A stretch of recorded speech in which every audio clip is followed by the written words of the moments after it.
I'm sure you're all familiar with the circular reference pop-up in Excel, but what if Excel doesn't show you where the stupid thing actually is? So this is of course the notification I'm talking about. There are one or more circular references where a formula refers to its own cell either directly or indirectly. Click OK. So we're on the Summary tab, and we can see that cell C5 has something to do with it, referencing to another worksheet. The easiest way to solve this issue is to go to PerfectXL, open the quick links of the Risk Finder tool, and click Circular References. PerfectXL Risk Finder analyzes the file and indeed finds a circular reference on the Summary tab. We'll click this.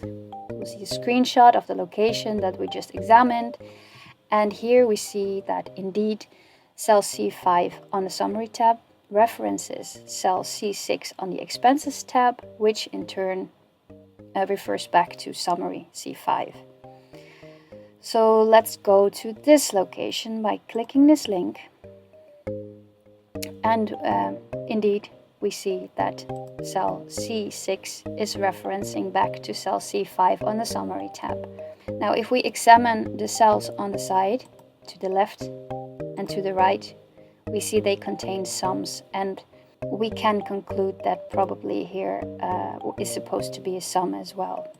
So we'll just copy the sum to cell C6, and it seems that we have solved the circular reference.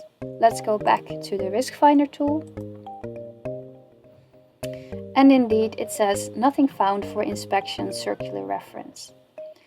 Now this was of course a relatively simple circular reference, and an Excel expert might have been able to solve this manually, but PerfectXL can even find the most complicated circular references, for example conditional circularities.